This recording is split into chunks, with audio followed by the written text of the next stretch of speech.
I signed the final page with my usual careful signature, Catherine Moore in blue ink, the way I'd signed 1,000 documents before. Helen Carter, my attorney, slid the paperwork into her leather portfolio and looked at me with that cool, measured expression she wore like armor. $2 billion, she said. The compensation package is finalized. Congratulations, Catherine. I nodded, setting down the pen. 2 billion. The number should have felt enormous, should have made my hands shake or my heart race. Instead, it settled over me like a fact, solid and undeniable as gravity. Helen leaned forward, her fingers steepled. There's something else you need to know. Your husband completed divorce proceedings 2 months ago. He filed under sealed circumstances, claimed irreconcilable differences, and had it finalized without your signature by using a legal loophole regarding abandoned property rights. The coffee in my cup had gone cold. I took a sip anyway, letting the bitterness coat my tongue. Abandoned property rights. He claimed you'd left the marital home with no intention of returning. The judge signed off based on his testimony and documentation he provided. Technically, you've been divorced for 8 weeks. I set the cup down carefully, precisely in the center of the saucer. And the second thing? Helen's expression didn't change, but something flickered in her eyes. Respect, maybe, or curiosity about how I'd react. Richard is currently living with Laura Bennett. They moved into a penthouse in Tribeca 3 weeks ago. She's been introducing herself as his partner at social functions. I smiled then. Not a bitter smile, not a broken one. A real smile, the kind that comes from understanding a joke nobody else has figured out yet. Of course he is, I said. The first time I noticed was a year ago, maybe longer. Richard came home from one of his late meetings with a different energy, like he'd been plugged into a higher voltage. He moved through our apartment, our home, with its carefully curated art and floor-to-ceiling windows overlooking Central Park, like he was practicing for a different life. I hired a new executive assistant, he'd said over breakfast, not looking up from his phone. Laura Bennett, graduated top of her class at Wharton, sharp as hell, you'll meet her at the gala next month. I didn't ask questions, I just watched. The deleted text messages that left faint notification trails on his laptop. The business trips that multiplied like cells dividing. The way he started buying new cologne, something woody and expensive that wasn't the scent I'd picked out for our anniversary. I didn't confront him. I didn't cry into my pillow or hire a private investigator to photograph them in compromising positions.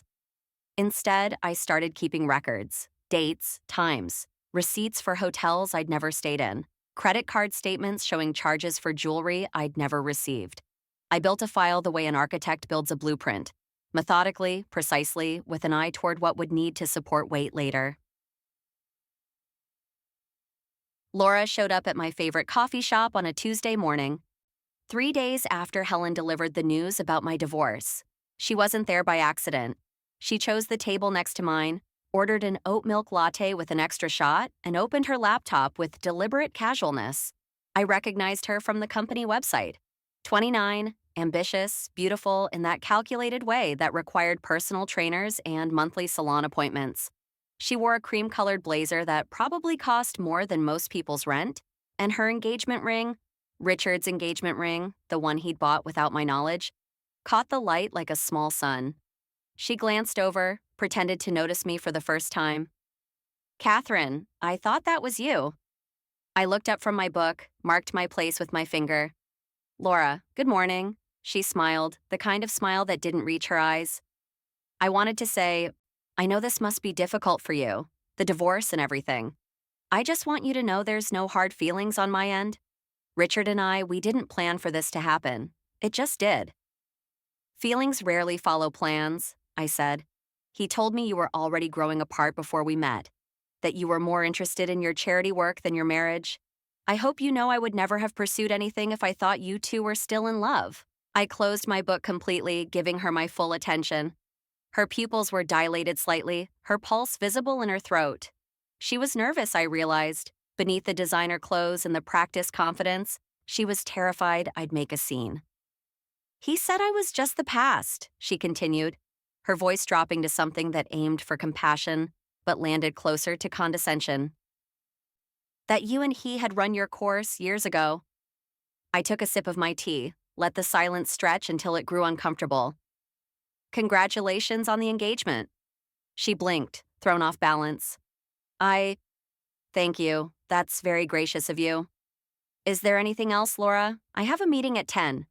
She gathered her laptop, her latte, her expensive bag. No, I just wanted to clear the air. I'm glad we could talk like adults about this.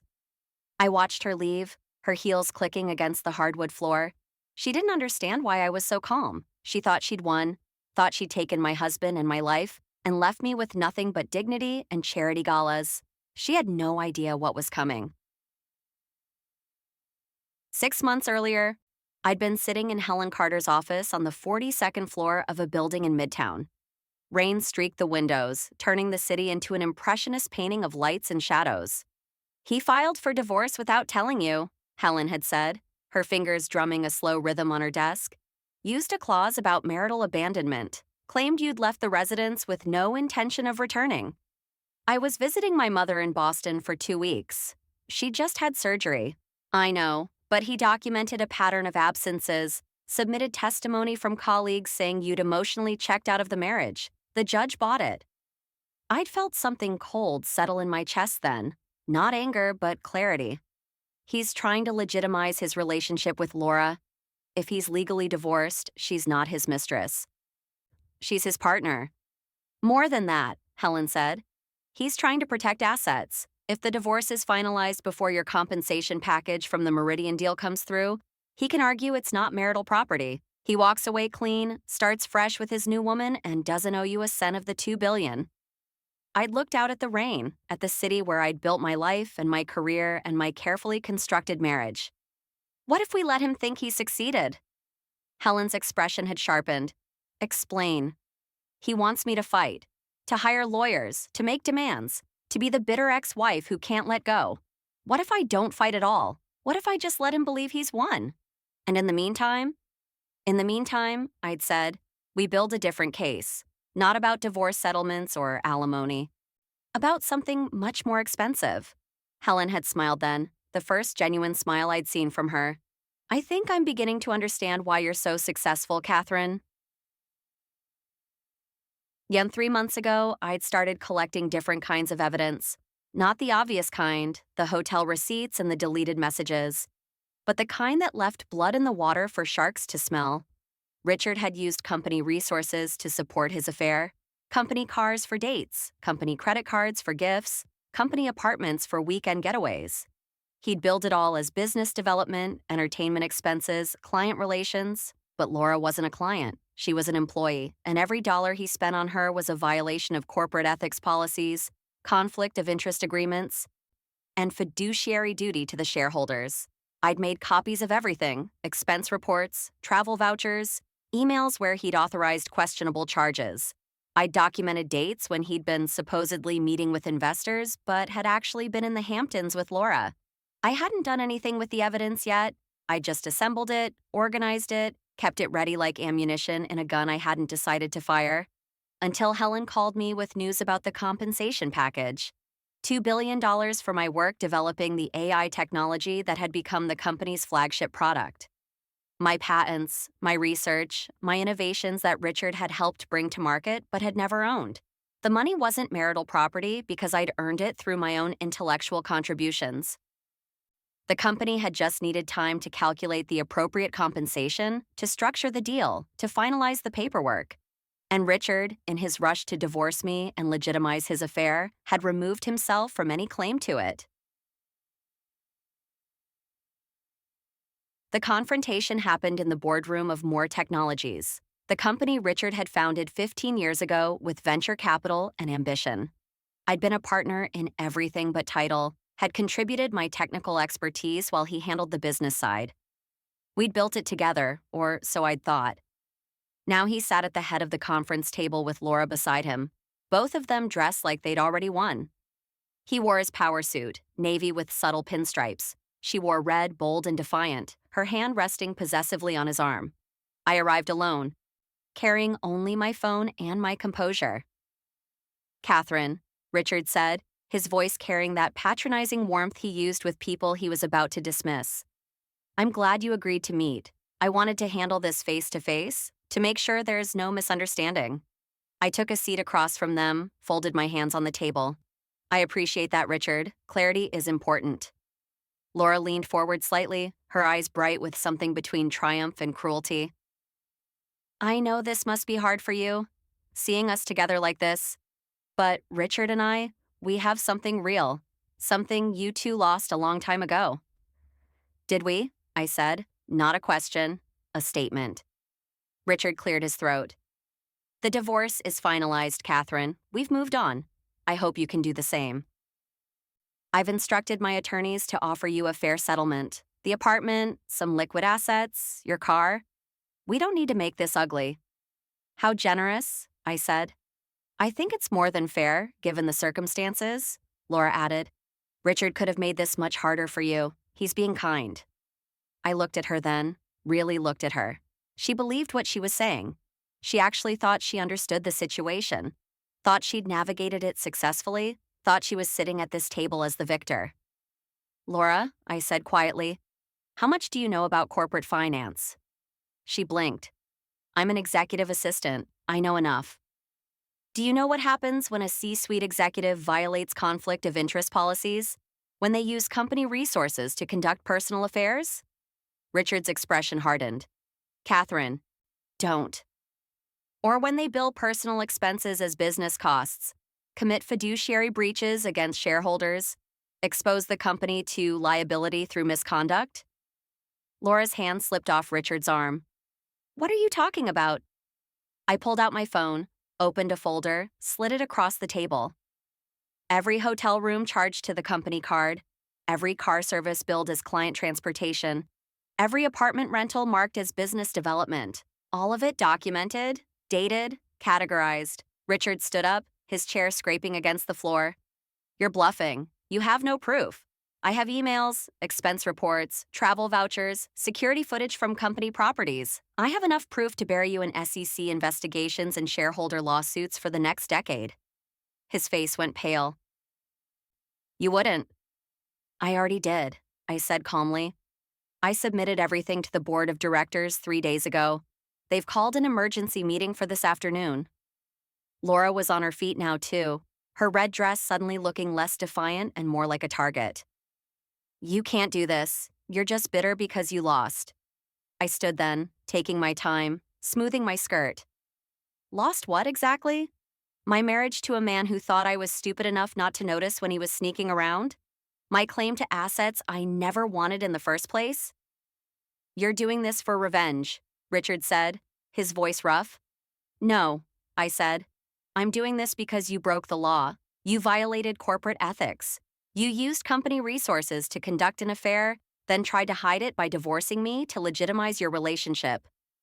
You exposed the company to liability because you couldn't keep your personal life separate from business operations? I picked up my phone, slipped it into my pocket. The board is particularly concerned about the conflict of interest issues, dating a subordinate employee while in a position of authority, using company assets to support that relationship, failing to disclose the relationship to HR or the ethics committee. Laura grabbed Richard's arm. Tell her this isn't happening. Tell her you can fix this. But Richard was staring at me with something new in his eyes, understanding finally of what I'd been building while he thought he was outmaneuvering me. The compensation package, he said hoarsely. The $2 billion. You knew it was coming? I invented the technology that deal was based on, I said. Of course I knew. I just let you think divorcing me would protect you from having to share it. But the divorce was finalized months ago, which means the money is entirely mine, not marital property, just mine. Thank you for that, by the way. Made the whole process much cleaner. Laura looked between us, her carefully constructed confidence crumbling. But you told me she was just a phase, that she didn't matter anymore, that we were starting fresh. We were, Richard said, but his voice had lost its certainty. Were, I repeated. Past tense, because as of this afternoon, when the board reviews the evidence I provided, Richard is going to be removed as CEO, possibly face criminal charges for misuse of corporate assets. Definitely face civil suits from shareholders who don't appreciate executives who use company money to fund their affairs. I walked toward the door, then paused. Oh, and Laura, the board is recommending your immediate termination. Participating in a relationship with a superior while accepting company benefits tied to that relationship. It's in the employee handbook you signed when you were hired. Her face went white. I didn't know. He said it was fine, that executives did it all the time. That's the thing about being the other woman, I said. You only know what he tells you, and men who lie to their wives usually aren't being honest with their mistresses either. The board meeting lasted 3 hours. I wasn't invited to attend, but Helen kept me updated via text. Richard tried to fight it, tried to claim the evidence was fabricated or taken out of context. But the paper trail was too clear, too extensive, too damning. By 5 o'clock, he'd been removed as CEO and placed on administrative leave pending a full investigation. The board had voted unanimously to terminate Laura's employment effective immediately, and my compensation package, all $2 billion of it, was being finalized with an expedited payment schedule. I stood at the window of my apartment, the one Richard thought he'd be taking in the divorce settlement, and watched the sun set over Central Park. My phone buzzed with a message from Helen. It's done. Board voted to remove him. Company lawyers are recommending he resign from the board entirely to avoid further legal action. His reputation in the financial sector is effectively destroyed. How are you feeling? I typed back. Free. The aftermath unfolded like dominoes falling. Richard lost his position at the company, his seat on the board, his reputation in the industry. The SEC opened an investigation into the financial irregularities. Shareholders filed suit for breach of fiduciary duty. His name, once synonymous with innovation and success, became associated with scandal and ethical violations. Laura found herself unemployable in corporate Manhattan. Nobody wanted to hire the woman who'd helped bring down one of the city's most prominent CEOs. She'd traded her career and her credibility for a relationship that had cost her everything. And me? I took my $2 billion and started my own company, hired people I trusted, built something that belonged entirely to me, with no partners who could claim credit for my work or use my innovations for their own advancement. I ran into Richard once, 6 months later, at a coffee shop in Brooklyn. He looked smaller somehow, diminished. He was alone, reading the paper, drinking coffee that probably tasted like failure. He saw me, started to stand, then thought better of it. I walked over anyway, stood beside his table. Catherine, he said. Richard? He stopped, started again. I underestimated you. Most people do, I said. Was any of it real? The marriage? Us? I considered the question, thought about the years we'd spent building something together, the nights we'd stayed up late talking about dreams and ambitions, the moments when I'd actually believed we were partners. It was real until you decided it wasn't, I said. Until you chose to treat our marriage like a business deal you could optimize by trading in for a newer model. Until you tried to use the legal system to cheat me out of money I earned. He looked down at his coffee. Laura left me 2 months ago, said I'd ruined her life, that she'd given up everything for me, and I'd given her nothing but broken promises. I'm sorry, I said, and meant it. Not sorry for him exactly. Sorry that he'd destroyed so much in pursuit of something that was never going to satisfy him. Are you happy? He asked. I thought about my new company, about the team I'd assembled, about the apartment I'd bought with the perfect view and no memories of him, about the freedom of waking up without wondering what lies I'd be told that day. I'm successful, I said. I'm independent. I'm building something that belongs entirely to me. So yes, Richard, I'm happy. I left him there with his coffee and his regrets, walked out into the Brooklyn sunshine, into the life I'd built from the wreckage of what we'd had. Because that's the thing about betrayal. It doesn't destroy you unless you let it. Richard had handed me a knife when he filed for divorce without telling me, when he thought he could outsmart me and walk away with everything. He'd given me the weapon I needed to cut away everything that no longer served me. The affair didn't kill me. The lies didn't break me. They just showed me exactly who I'd married and what I needed to do to survive. And survival, I'd learned, looks a lot like victory when you plan carefully enough. I was sitting in my new office, 48 floors above Manhattan when Helen called with the final news. The SEC investigation had concluded. Richard had agreed to pay significant fines and had been banned from serving as an officer or director of any public company for 10 years. The civil suits had been settled out of court for amounts that would leave him comfortable but no longer wealthy. "He's done," Helen said. "Professionally, financially, personally. You won." I looked out at the city, at the buildings where deals were being made and lives were being changed and people were trying to outsmart each other in an endless game of chess. "No," I said. "I didn't win. I just refused to lose." Because winning implied there had been a competition, that Richard and Laura had ever been real opponents, but they'd never understood what game we were playing. They'd thought it was about love or desire or passion, about who could be more attractive or more exciting or more desirable. I'd known from the beginning it was about power and information and patience, about building something so carefully that when the moment came to use it, nothing could stop the machinery I'd set in motion. Richard had taught me that, actually. How to be strategic, how to plan long term, how to build something piece by piece until it became unstoppable. He just never imagined I'd use those skills against him. I hung up with Helen and turned back to my computer, to the proposals I was reviewing and the innovations I was developing and the empire I was building. One that belonged entirely to me. One that nobody could take away or claim credit for or use against me. The affair hadn't destroyed me.